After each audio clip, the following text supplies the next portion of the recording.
Assalamualaikum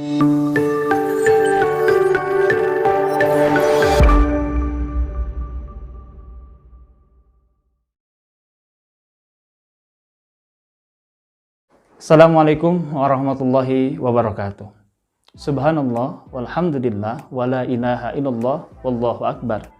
Allahumma salli ala Muhammad wa ala ali Muhammad kama sallaita ala Ibrahim wa ala ali Ibrahim wa barik ala Muhammad wa ala ali Muhammad kama barakta ala Ibrahim wa ala ali Ibrahim fil alamin innaka Hamidum Majid. Sahabat Habim TV yang dirahmati Allah, alhamdulillah berjumpa lagi dengan saya di channel Habim TV, media yang mencerdaskan umat, berbasis tauhid, mengikuti sunnah Rasul, mewujudkan rahmatan lil alamin. Sahabat Habim TV yang dirahmati Allah, bagaimana kabarnya hari ini? Mudah-mudahan kita semua berada dalam kondisi sehat walafiat. Amin ya Allah ya Rabbal alamin. Dan mudah-mudahan kita termasuk orang-orang yang mampu bersyukur atas nikmat sehat ini, tidak menjadi orang-orang yang dengan sehatnya malah menjadi maksiat. Tapi kita mampu menjadi orang-orang yang dengan sehat ini mampu taat kepada Allah.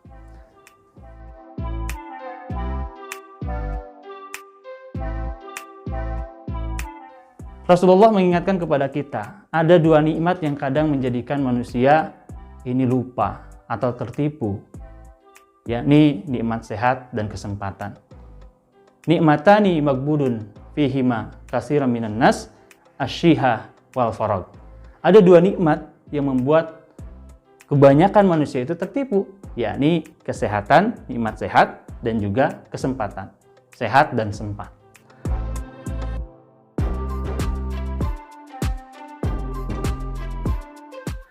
Sahabat Habim TV yang rahmati Allah, berbicara sehat, ini seringkali kita berbicara tentang kondisi fisik jasadiah kita. Buktinya kalau kita misalnya ditanya tentang bagaimana kondisi kesehatan kita, maka yang akan kita gambarkan adalah kondisi fisik jasadiah kita. Namun sahabat Habim TV yang dirahmati Allah, kita mesti memahami bahwa anatomi manusia ini bukan hanya sebatas jasadiah saja, bukan hanya fisik lahiriah saja. Allah menciptakan kita berbeda dengan makhluk-makhluk yang lainnya.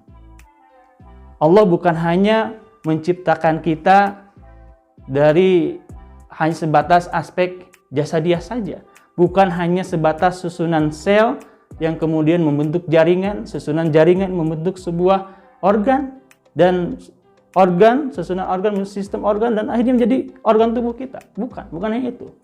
Tapi bagaimana kemudian Allah menjelaskan tentang penciptaan manusia. Allah sampaikan dalam surat As-Sajdah ayat 8-9, A'udzubillahi minasyaitonirrajim. Tsumma ja'ala naslahu min sulalatin mim ma'in mahin.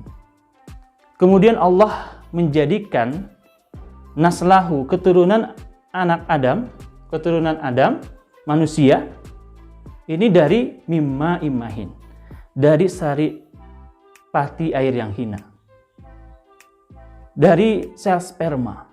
Kita pahami memang penciptaan jasad manusia ini diawali dari bertemunya sel sperma dengan sel telur yang kemudian berkembang berikutnya, seterusnya di dalam rahim ibu kita. Namun tidak hanya begitu menciptakan Allah, bukan hanya seperti itu saja Allah menciptakan. Setelah Allah menyempurnakan penciptaan jasad kita, Allah kemudian tiupkan ruh. Tsumma sawwahu wa nafakha fihi min ruhi. Setelah Allah sempurnakan penciptaan jasad kita, Allah tiupkan ruh ke dalam jasad kita. Dan berikutnya juga wa ja'ala lakumus sam'a wal absar wal afidah. Setelah Allah tiupkan ruh, kemudian Allah juga sempurnakan diri kita, diri manusia ini dengan dilengkapi dengan adanya sam'a, pendengaran, wal absar, penglihatan, dan afidah, dan hati. Dan ini adalah sebagai sebuah kesempurnaan penciptaan manusia fi ahsani taqwimnya manusia.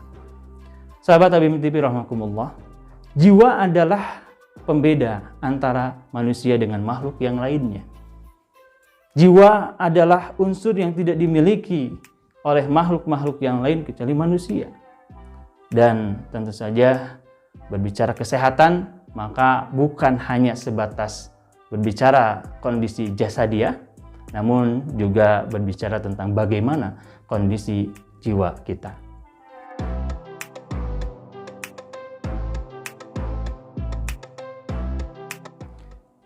Sahabat Tabim TV rahimakumullah.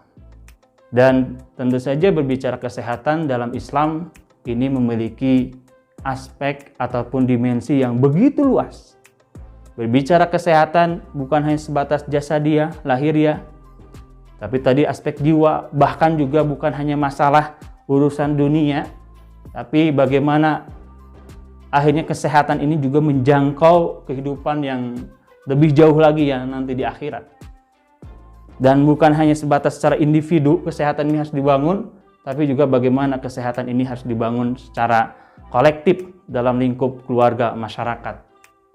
Sehingga Rasulullah menggambarkan kepada kita, memberikan sebuah gambaran tentang bagaimana kondisi kesehatan ini harus dibangun dengan istilah al-afiyah.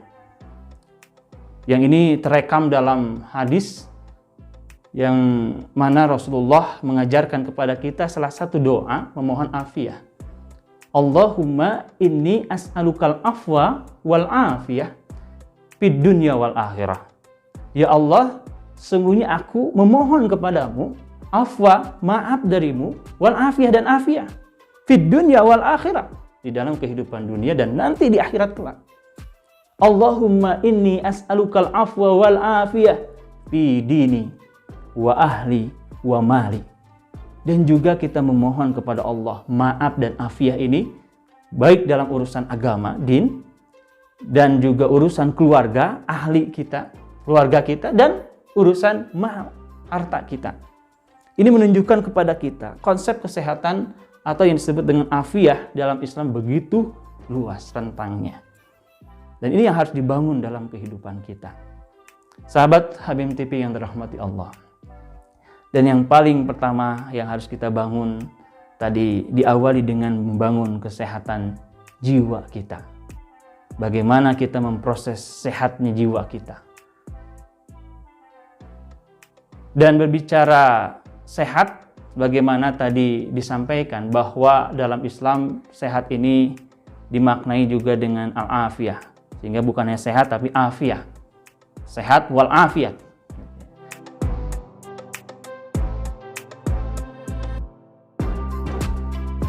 Dan berbicara afiat, ini kita maknai adalah berupa perlindungan Allah kepada kita dari berbagai bahaya, fitnah, dan bencana. Kita dilindungi oleh Allah dari berbagai bahaya, fitnah, bencana, baik yang akan menimpa diri, keluarga, masyarakat, baik dalam kehidupan di dunia, bahkan sampai di akhirat. Nah, itulah disebut dengan afiyah. Tentu saja kita berharap kita bisa memperoleh afiyah ini, perlindungan Allah kepada kita dari berbagai fitnah, bahaya, dan bencana.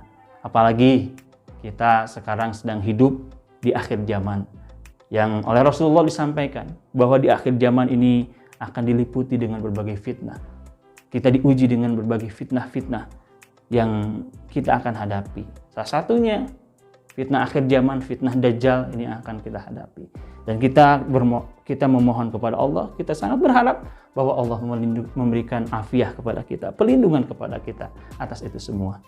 Dan sahabat Habim TV rahimakumullah, perlindungan Allah, keselamatan Allah yang akan diberikan kepada kita, terbebasnya kita, terlindunginya kita dari bahaya, dari fitnah dan bencana, ini hanya akan bisa kita raih melalui pelaksanaan syariah Islam, dinul Islam, dinullah, dinul Islam, din yang akan menyelamatkan kita.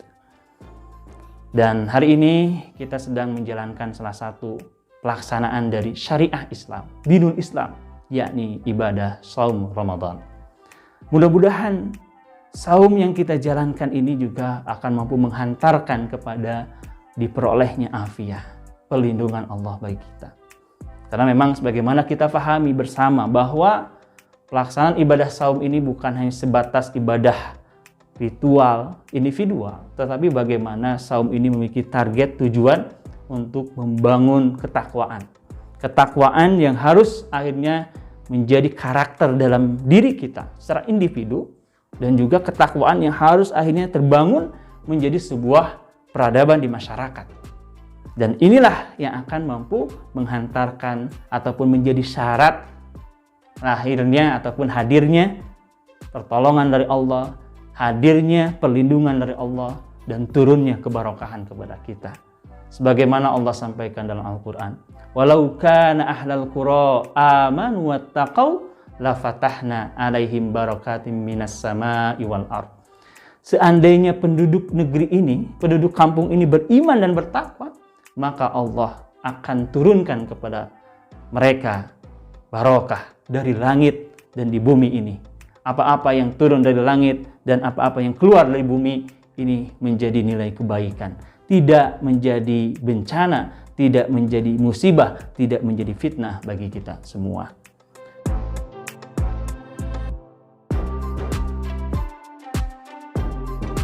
Sahabat Habib TV yang dirahmati Allah, sehingga tentu saja penting kita membangun kesehatan, yakni dengan membangun ketakwaan di dalam jiwa kita melalui ibadah saum ini. Dan untuk bisa terbangunnya ketakwaan, dasar yang pertama yang harus terbangun adalah keimanan. Sebagaimana dalam ayatnya Allah serukan saum ini kepada orang-orang yang beriman sehingga bisa melahirkan ketakwaan. Maka cara untuk membangun kesehatan jiwa adalah dengan membangun keimanan di dalam diri kita, membangun ketauhidan di dalam diri kita. Inilah yang akan bisa menghantarkan kepada bersihnya jiwa kita.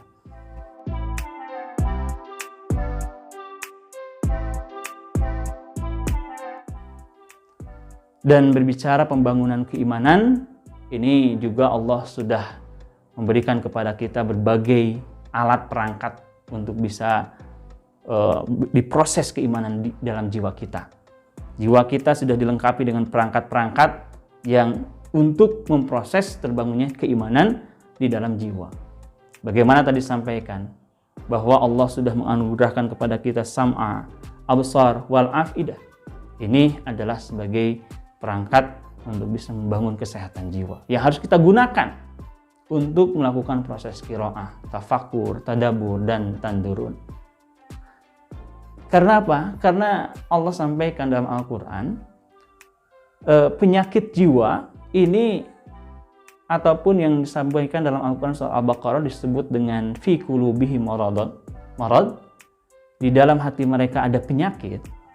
Ini Allah jelaskan bahwa ternyata penyebabnya adalah di sebelum ayat tersebut Allah menyampaikan khatamallahu ala qulubihim wa ala sam'ihim wa ala absarihim ghishawatun wa lahum azabun azim.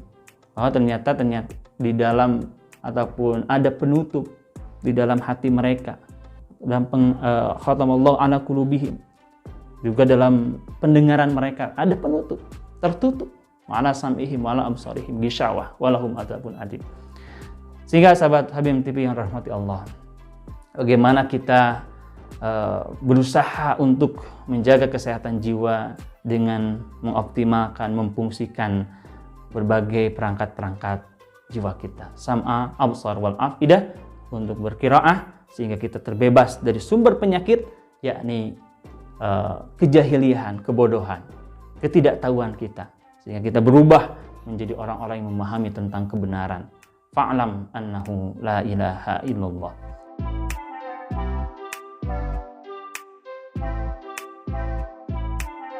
Sahabat Habib TV yang dirahmati Allah, ketika kita tidak memproses keimanan, ketauhidan dalam jiwa, maka inilah yang akan berdampak kepada berbagai pengotor-pengotor hati, ataupun akan menyebabkan hati kita menjadi kotor.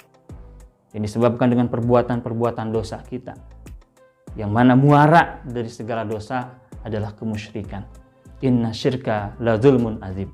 Bahwa kemusyrikan adalah kezaliman yang begitu besar dan akan memberikan dampak dan efek kemusyrikan ini untuk lahirnya berbagai perbuatan-perbuatan dosa dan maksiat yang lainnya.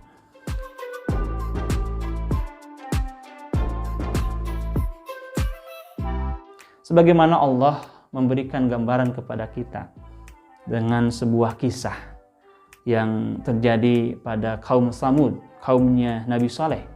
Ketika mereka musyrik, menyekutukan Allah, tidak beribadah kepada Allah, dan ini yang kemudian menghantarkan mereka juga untuk menentang terhadap putusan Allah, tidak mengikuti terhadap petunjuk-petunjuk yang didatangkan oleh utusan Allah, yakni Nabi Saleh. Bahkan ketika Nabi Saleh pun memberikan kepada mereka ayat, sebuah tanda bukti kebesaran Allah dengan keluarnya unta dari batu, dan kemudian Nabi Saleh kemudian memperingatkan mereka, mengingatkan mereka bahwa unta ini tidak boleh kemudian diganggu, harus dibiarkan makan. Tapi apa yang kemudian terjadi? Dengan landasan kemusyrikan yang mereka miliki, ini mereka bukan hanya sebatas mengganggu, bahkan mereka membunuhnya. Membunuh unta ini yang sudah dilarang oleh Nabi Saleh. Nah, ini sahabat Habib TV rahimakumullah, apa yang kemudian terjadi dampak dari perbuatan dosa mereka, dari maksiat yang mereka lakukan, dari pelanggaran yang mereka lakukan. Allah turunkan berbagai bentuk-bentuk azab. Dalam Al-Quran Allah sampaikan berbagai bentuk azab kepada mereka. As-sa'iqah, as-saihah, dan razbah. Ini adalah bentuk-bentuk azab yang Allah datangkan kepada kaum Tsamud. Namun dalam sebuah tafsir disebutkan bahwa sebelum mereka diazab dengan berbagai bentuk azab tersebut, Allah juga sudah memberikan azab pendahuluan kepada mereka. Dengan apa? Dengan wabah penyakit. Dalam sebuah tafsir menyebutkan ketika Nabi Saleh memperingatkan mereka dan mereka tidak menghiraukannya, maka oleh Nabi Saleh dikatakan kepada mereka, bersenang-senanglah dan tunggulah selama 3 hari. Ini adalah kalimat sebuah sindiran kepada mereka bahwa mereka disuruh bersenang-senang, padahal yang mereka dapatkan bukan kesenangan, tapi kesengsaraan, kemelaratan, kehinaan berupa penyakit, wabah penyakit yang menimpa kepada mereka. Disampaikan dalam tafsir bahwa selama 3 hari sebelum datangnya azab Allah, di hari keempat, maka mereka mengalami perubahan di wajah mereka. Diawali dengan wajahnya menjadi kuning, seperti wajahnya dilumuri oleh kunyit. Di hari kedua wajahnya memerah, saking panasnya tubuh mereka sampai akhirnya merah wajahnya. Dan akhirnya di hari ketiga wajahnya menghitam. Terjadi perubahan wajah pada mereka. Dan menurut para ahli menyebutkan bahwa kondisi ini disebabkan adanya virus yang disebut dengan Festis hemorrhagic. Ini berdasarkan literatur dari Dr. Ahmad Ramali dalam bukunya tentang bagaimana peraturan-peraturan kesehatan menurut hukum syariah Islam yang disusun oleh Dr. Ahmad Ramali. Beliau menyebutkan bahwa apa yang dialami oleh kaum Tsamud ini adalah wabah penyakit yang disebabkan ataupun yang disebut dengan Festis hemorrhagic, yang disebabkan oleh virus yang penularannya adalah melalui unta. Dan gejalanya adanya hemorrhagic, pecah pembuluh darah, sampai merah wajahnya, ini karena pecahnya pembuluh darah.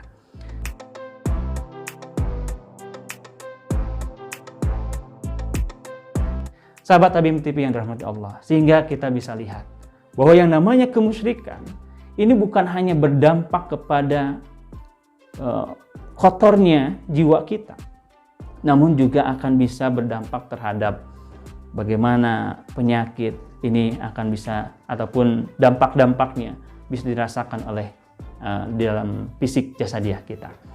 Sahabat Habib TV yang dirahmati Allah, sehingga penting bagi kita untuk membangun kesehatan jiwa. Ketika jiwa kita sehat, maka ini akan berdampak pada kesehatan jasadiah kita. Dan ketika kita dalam kondisi sakit pun, jasad kita sakit, tapi jiwa kita sehat, maka kita akan tetap memiliki kekuatan untuk menjalankan ketaatan kepada Allah. Sebaliknya, kalau kita misalnya fisiknya sehat, kuat, tapi jiwanya sakit, maka kesehatannya ini tidak akan memberikan daya kepada dirinya untuk melakukan berbagai ketaatan ibadah kepada Allah. Sebagaimana yang tergambar dalam kisah Nabi Ayub. Bagaimana Nabi Ayub yang diuji oleh Allah dengan penyakit. Namun dengan sakitnya ini tidak menjadi hambatan bagi dirinya untuk taat kepada Allah. Bahkan Nabi Ayub senantiasa berpikir positif, bersikap positif kepada Allah. Di tengah-tengah sakitnya Nabi Ayub kemudian mengadu kepada Allah. Dan kalimat yang diadukan, bagaimana kalimatnya? Inni masaniya dur, ya Allah, aku ditimpa dengan penyakit. Wa anta arhamur rahimin, dan engkau adalah maha penyayang dari segala yang penyayang. Kita ataupun Nabi Ayub tetap berpikir positif kepada Allah walaupun ditimpa dengan ujian sakit. Ketika jiwanya sehat, maka tetap fisiknya juga akan bisa berdaya untuk tetap taat kepada Allah Subhanahu wa taala.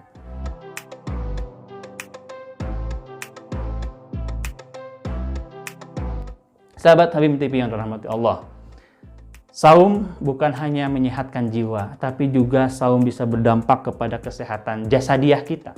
Sebagaimana banyak literatur atau banyak penelitian yang menyebutkan tentang hikmah dari ibadah saum ini yang berdampak kepada kesehatan.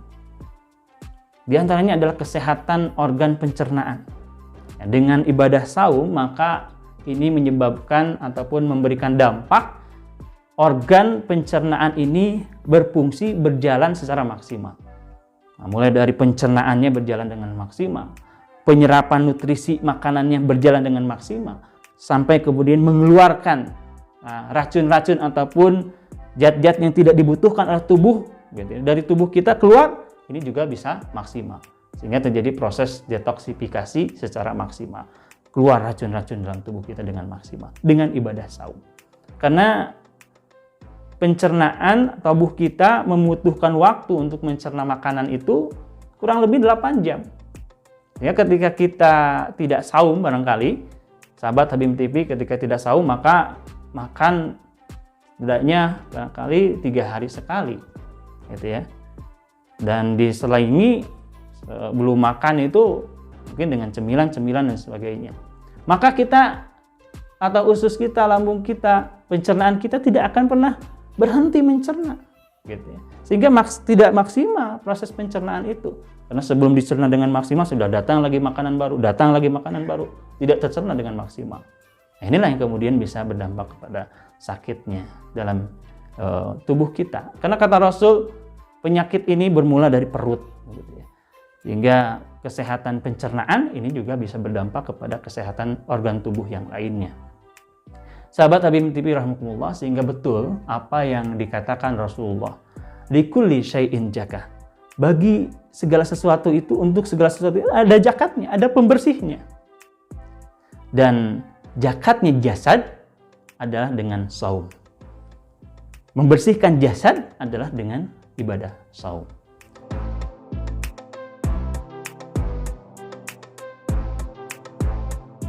Sahabat Habib TV rahimakumullah. Di samping kesehatan secara individu, personal, saum juga akan mampu berdampak kepada kesehatan secara kolektif yang diawali tentu saja dari basis yang paling terkecil setelah diri adalah keluarga.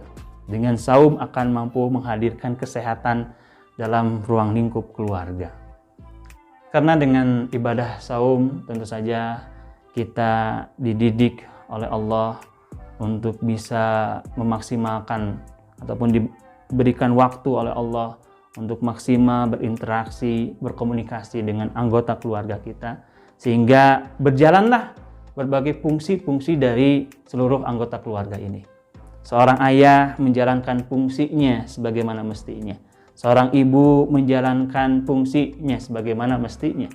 Begitupun anak menjalankan peran fungsinya sebagaimana mestinya, sesuai dengan ketetapan-ketetapan Allah, sesuai dengan aturan-aturan Allah. Maka inilah yang disebut dengan sebuah keluarga yang sehat, keluarga yang sakinah, yang akhirnya akan mewujudkan mawaddah warahmah.